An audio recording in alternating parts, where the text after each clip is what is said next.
সোমবার শিয়ালদহ আদালতে আমৃত্যু যাবজ্জীবন কারাদণ্ডের সাজা হলো আরজি করের ধর্ষণ ও খুন মামলায় দোষী সাব্যস্ত সঞ্জয় রায়ের। সোমবারও নির্যাতিতা মৃতা তরুণী চিকিৎসকের পরিবার মানতে চাননি সঞ্জয় রায়ের একার পক্ষে এত বড় অপরাধ সংগঠিত করা সম্ভব। ফলে এই ঘটনায় আরো অনেকে যুক্ত বলে মনে করেন মৃতা তরুণী চিকিৎসকের পরিবার।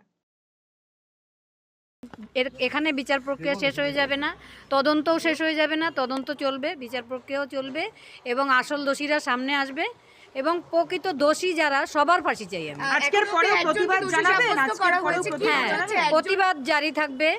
আমার প্রথম দিন থেকেই আমরা বলছি একজন দোষী নয়, হসপিটাল কর্তৃপক্ষ জড়িত এর মধ্যে।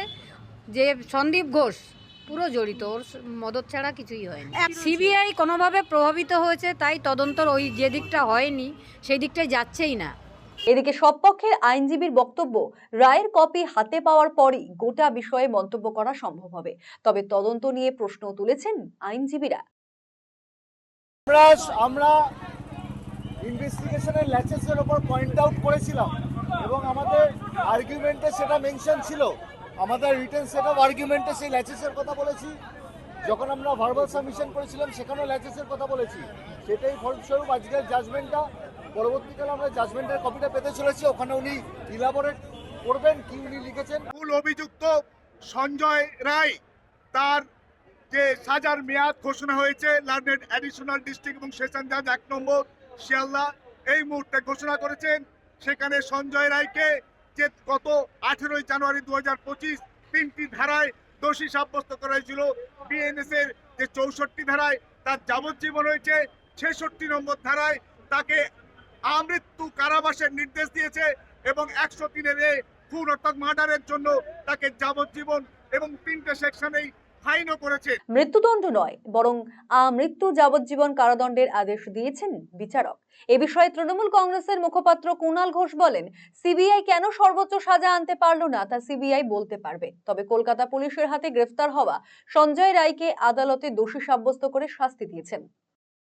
আমরা গত কয়েকদিনে দেখেছি রাজ্য পুলিশ যেগুলি তদন্ত করেছে, একই ধরনের ধর্ষণ, খুন, এই ধরনের পৈশাচিক ঘটনা, সেখানে কিন্তু দ্রুত বিচারের পর আদালত ফাঁসির সাজা দিয়েছে। এবার সিবিআই ট্রায়াল করার পর ফাঁসির সাজা হলো না কেন, এটা তো সিবিআইকে তার জবাব দিতে হবে।